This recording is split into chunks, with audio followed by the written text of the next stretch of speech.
Hey you guys, it's Peter and welcome to my channel, Peter Watches TV, where I watch all the TV shows and then I come over here and I react to them. And as you know, I do a lot of true crime reactions over here.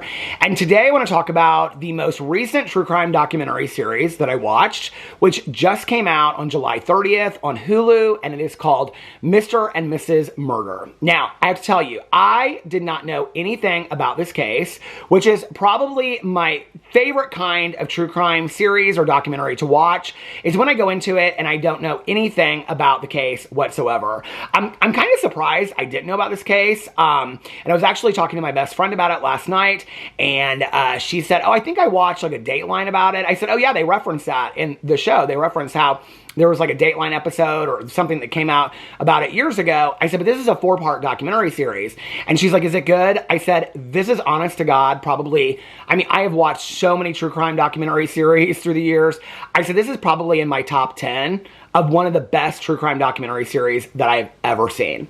So a couple days ago, people started messaging me and they said, you've got to watch Mr. and Mrs. Murder on Hulu. Well, I had it on my list already. And I had kind of like read the synopsis for it, and I didn't watch the trailer, but I read the synopsis and I looked at the poster and I was like, I don't, two couples that were friends in high school and one of them goes missing. Like, I don't know, like, I'm not really that interested in this. Like, we can save this a little bit. You know, there's always this true crime documentary series that I have to like watch immediately. And then there are true crime documentary series that I am like, oh no, I can save those for like a month or two, you know? And then there are those documentary series that I start watching and I'm like, oh my God, like this. I tried to watch the Son of Sam confession tapes or whatever. And that's a case that I am actually very interested in. And I was so bored. I got like 10 or 15 minutes into it and I was so bored. So if it's good, let me know and I will watch it and react to it. But the other night, I was talking to my other friend and she said, everybody on TikTok is talking about, I don't get on TikTok. She said, everybody on TikTok is talking about Mr. and Mrs. Murder. Like, you should watch this and react to it on your TV channel. And I said, oh, I've already got it on my list. People have been messaging me about it. And I said, yeah, maybe I'll start it tonight. And so I watched Big Brother the other night. I think this was, this was Monday night. So Monday night, I guess I didn't watch Big Brother. I don't know what I watched, but anyway, Monday night, I like sat down. What did I watch on Monday night? Oh, no, I know what it was. Okay, so yesterday morning, I had a doctor's appointment early, right? And so I was like, whatever I watch, I'm just going to watch like an episode or two. And I'm like watching so many different TV shows right now, and I'm watching like 2 or 3 episodes of Broadchurch, 2 or 3 episodes of Revival, 2 or 3 episodes of Ozark. And so I'm binge watching all these different shows. So I knew that I had to go to bed early on Monday night. So I was like, I am just going to watch like 1 or 2 episodes of something. And so I was like, well, this will be perfect. I'll start Mr. and Mrs. Murder tonight because it's 4 episodes, and then I can finish the rest of it tomorrow, and then I can do my reaction to it on Wednesday. And I was like, and I probably, it won't be that great anyway, and so I'll just, take a few notes here and there. I didn't take any notes for this. I was so enthralled with it, I just watched it. I just was like, I'm not taking any notes. So that night, my friend and I, she lives in Pittsburgh, I live in Indianapolis, we're texting each other as we watch it, right? And so I started watching it and I was like, oh my God, this is so good. And we're texting back and forth. And I got to the end of the second episode, and at that point, I was gonna have about 4.5, 5 hours of sleep before I had to get up for my doctor's appointment in the morning. And so I was like, I need to go to bed. And then at the very end of the second episode, Kathy, who is the ex-husband of this Brian, that's the main person in the documentary, the very last line of the second episode is, she says to the interviewer, she goes, and this is the part where it gets really good. And I was like, oh my God, I have to start watching it. I texted my friend, let me see if I can find the text message. I texted my friend and I said to her, where is this at? I said, hold on a second, because we're texting last night about, I said, where are you at? And she's like, I'm at the McDonald's. And I said, okay, so these are the text messages between us. She said, why does this case sound so familiar to me? I don't remember it, but it sounds familiar. I said, I know nothing about it. And she said, I don't either, but some of this stuff sounds familiar. Maybe Dateline touched on it. I'm going to look it up and see. And I said, oh, I'm sure they did. And they actually mentioned that in there. And she said, yeah, they did. I remember what happens. I don't remember what happens at all. I said, girl, this just gets better and better. And she said, yeah, this is crazy. And then she said, I'm only going to watch 1 episode, then I'm going to bed. And I said, I wish I didn't have this doctor's appointment because I want to finish this. This is so good. And then she said something about having to get up early too. And So where's the part where we were talking about, I said, I cannot believe that they're going to leave it this way. I said to her, where are you at in this? I said, I'm loving this Kathy woman. And she said, 10 minutes left of episode 2. And I said, get ready. I'm only a few minutes ahead of you. And I said, then the very last line happens where this woman, Kathy, she says, and this is the part where it gets really good. And I said, how are they going to effing end it that way? Oh my God. And she said, this is where the good stuff starts. And I said, I had to start the next episode. She said, I'm not, I'll watch it tomorrow. So anyway, I watched the first 3 episodes on Monday night, and then I finished it last night. Okay.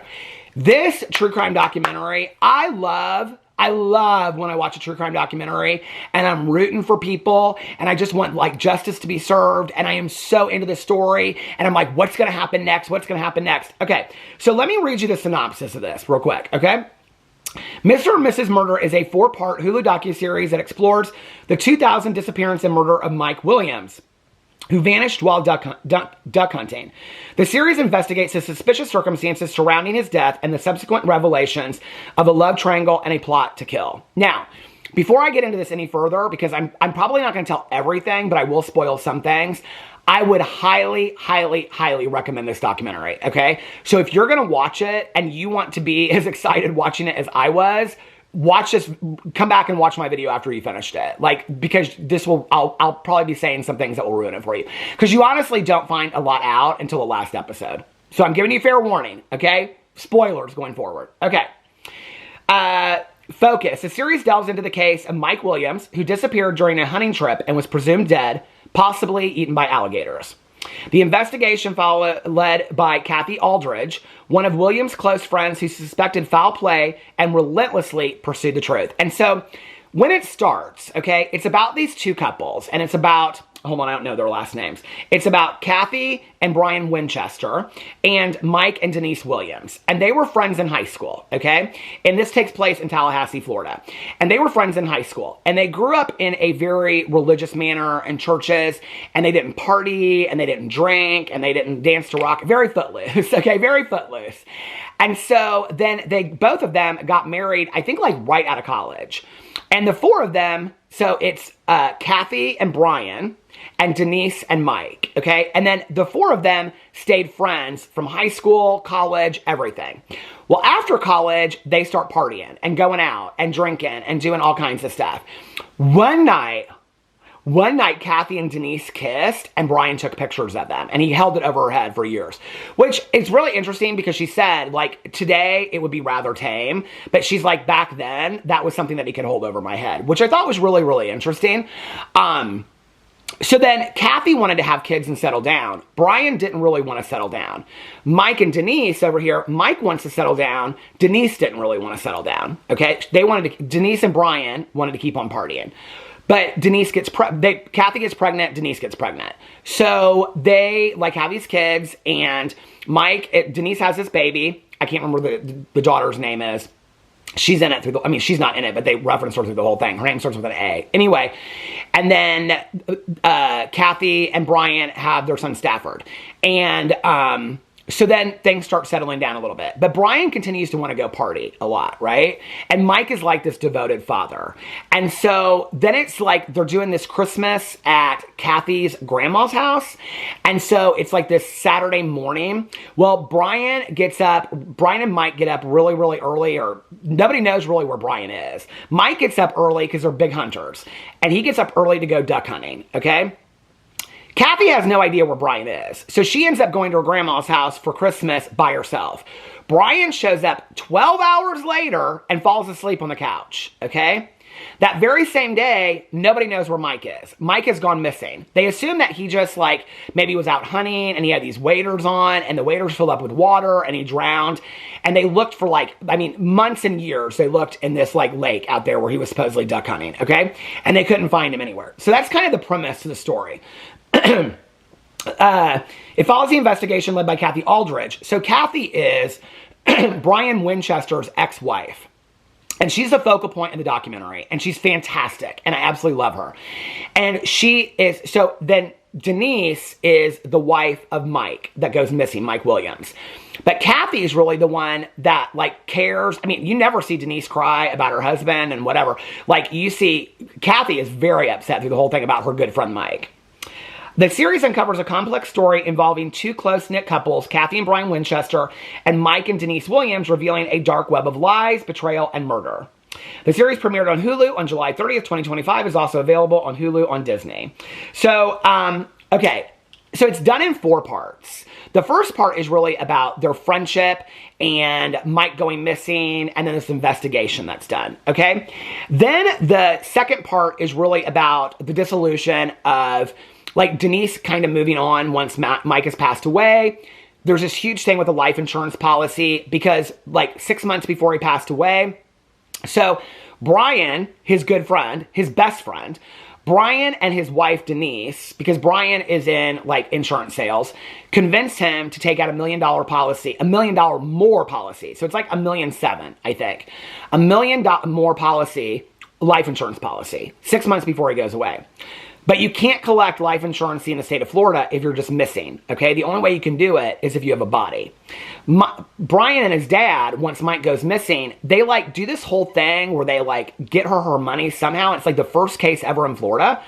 And they don't really go into depth explaining this, but anyway, she gets the $1.7 million somehow. So at this point, Brian is completely absent from Kathy and taking care of their son and things like that. He's completely absent. He doesn't want to be a dad. He doesn't want to be a husband. He wants to go out and party. Later, you read in his journals that he's, like, hiring prostitutes and he's obsessed with sex and drinking and partying and all this kind of stuff. But at the same time, he has developed a relationship, even long before Mike had been passed away or had been gone missing. He and Denise had formed a relationship and were dating on the sly. Okay, nobody knew that. Kathy didn't know that. Mike didn't know that. But Denise and Brian, they insinuate that it was kind of like when they were all partying back together in the day, that maybe, like, it started sexually and then it, like, grew from there. They don't really say, but they kind of insinuate that.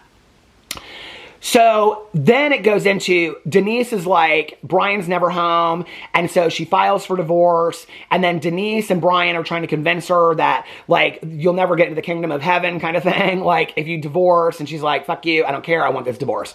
So they end up getting divorced, okay? Well, Kathy and Brian getting divorced, and then Mike, because he's been missing for so long, is found to be, like, they declare him dead. So then that leaves it open for Brian and Denise to openly date, okay?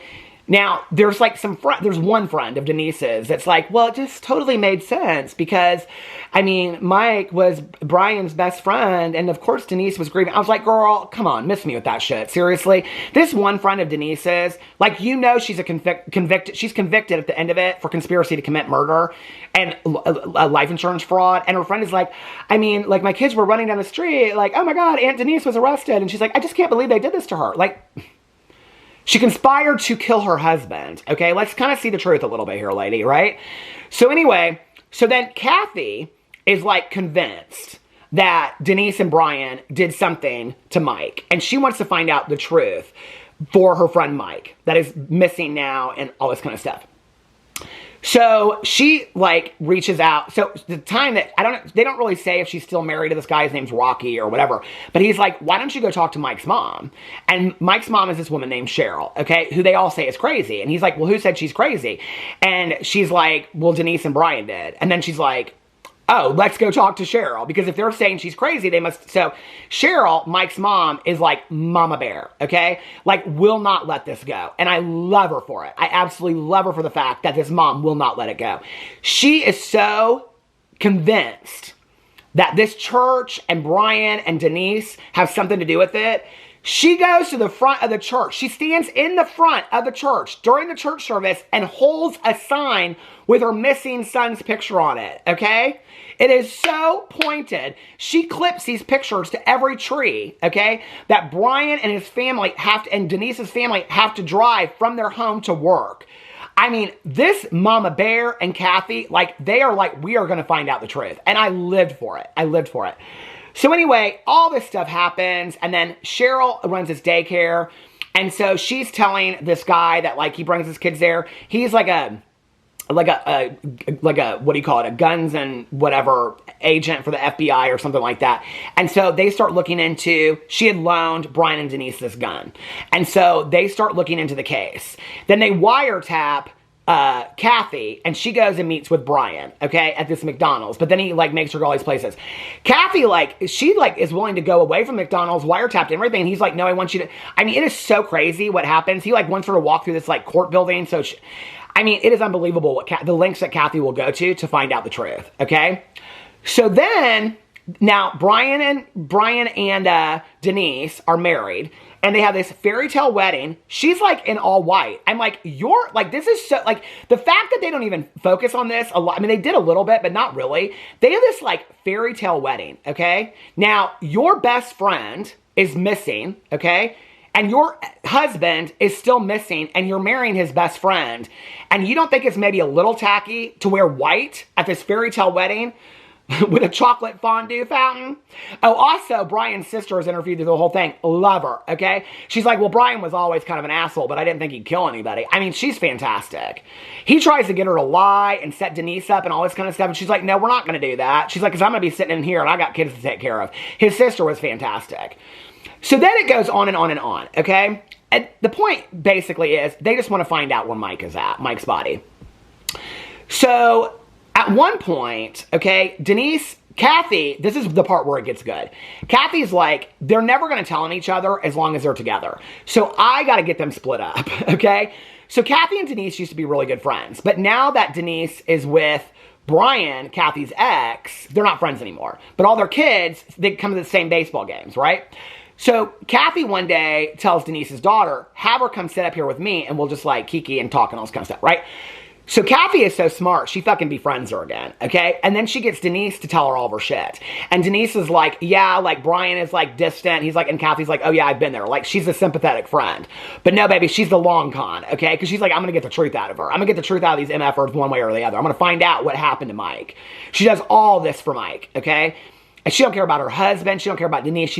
She plays this woman's friend for years, okay? Well, at one point, Kathy is going over to see Brian's dad, okay, for some money because Brian's not paying, because at some point he gets arrested. And so he's not paying for all this stuff. So anyway, for speculation of being part of this missing case. So he is not paying any like child support or anything like that, is what they kind of allude to. So Denise says to her, can you give a message to his dad to give to him in jail? And the message is, I'm not saying anything, like I'm not talking, basically. And Kathy's like, the only reason that you would say that is if you were keeping somebody's secrets. What are you keeping secrets about? She doesn't say that to her. She stores it in the back of her mind, right? So then they get divorced, okay? Denise and Brian get divorced. Brian tries to fight it and all this kind of stuff. Oh, this is what he gets arrested for. He kidnaps Denise because Denise will not talk to him, okay? So he kidnaps her. Then he says he didn't kidnap her. Then he gets filed charges. So then he's in jail for kidnapping Denise, okay? Then she divorces him, okay? And so I think the divorce happens. Yeah, then she divorces him, okay? So now they're divorced. So Kathy's like, my plan worked, okay? Now I have them separated, but I got to get them to talk. So at this point, they're like, what do we do? Blah, blah, blah. Brian starts talking, and they're like, we just want to know where the body is and all this kind of stuff. And they're like, well, we'll grant you, this pissed me off in all honesty, okay? They're like, we'll grant you immunity if you tell us where the body is. We just want to find the body. Now, I understand that for closure for the families. I totally get it, okay? In the context of watching true crime, it pissed me off because Brian got away with murder, okay? And his sister said it, and Kathy said it, and everybody else said it. He got away with murder. It pissed me off. So anyway, so he tells them, he said the body's here. He shows them where the body is, and he tells them the whole story about how that they went duck hunting, and the whole plan was that he and Denise were going to get rid of it for the life insurance because then they could be together forever. It was not so much about the life insurance policy. It was more about them being together and being in love and all that kind of stuff forever, you know, love. They were in love, and they weren't going to let nothing stop them, baby, not even killing people, okay? They were just going to be in love. And so they came up with all these different plans, but then they wanted kind of God to take over. And so, like, if he just fell into the water and then he couldn't get out of his wading pants because he was drowning, then that would be God making a choice. Okay, so anyway, yeah, right. God's holding the place for these people, and I'm telling you, it ain't in heaven. So anyway, they go out duck hunting this morning, okay? And he pushes him in the water. I guess God wanted him to push him in the water or something like that. I don't know how they rationalize this shit. It makes no sense. But anyway, so he pushes him in the water. Well, Mike gets out of the wading pants, out of his shirt, climbs up on like he saves himself. And so Brian is going around in this boat, and he doesn't know what to do, because then he realizes we're fucked. So he shoots him in the head with a shotgun, okay? Then takes the body and it is like... So then he shares all this stuff, but he's got immunity, okay? But they got to get Denise. But they don't know how they're going to get Denise. So Kathy remembers this conversation that she had with her about tell him through his dad that I'm not saying anything. Well, she calls her and she records it after going to Denise's mom's funeral. I mean, you can't make this shit up. And starts talking to her, and Denise says it again on the phone. And so then they got her. And so then they arrest Denise on her daughter's birthday. They arrest Denise. And then Denise goes to trial. That's the last episode. And she gets 20 years for conspiracy. I think she got 30 years. She gets out later than he did. So they put him on a stand, okay? And he tells the whole story about how he killed Mike and he shot him in the head. He tells the whole story. He's got 20 years for kidnapping. He got immunity, okay? He got immunity for telling the story of how he killed Mike. And and I'm not, listen, okay? I'm not saying whatever about it, but like, they should have both gone to prison for life, okay? Or more than that. But anyway, she's sitting there and she ain't got no immunity. And he's sitting on the stand. I mean, it was so bizarre to me.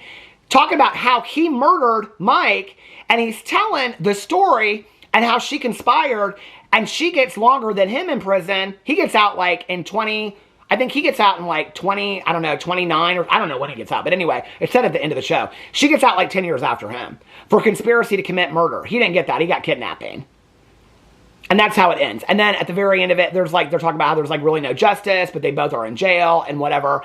And they did try to appeal it, but the court upheld her conviction. And so she's still sitting in jail till like, I think she sits in there till like, I think he gets out in like 2038 and she gets out in like 2049 or something like that. I did the math. I was like, they're going to be like, she'll be like 70 when she gets out. So older than that. So I was like, but Kathy at the end of it, okay, the wife, Kathy, Brian's ex-wife, she starts crying. Like, it's the only tears besides the mom you really see in the show. The sister cries too. But she's like, I know that I'm going to see Mike again, and he's going to be like, girl, you did good. And I'm like, I don't know. It's just, for me, telling it from the point of Kathy, and the sister too is so fantastic, and hearing about Mike's mom, Cheryl, I don't know, the story was just, I thought it paid such homage to the victim, to Mike, to the people that loved him, and at the same time just showed that sometimes there is a little bit of justice out there. I thought it was fantastically done. I would highly, highly recommend it. Mr. and Mrs. Murder, do not miss it. 4 parts. It's on Hulu, and it is definitely binge-worthy. Anyway, let me know what you thought about that in the comment section below. I love you guys, and I will see you tomorrow. Bye.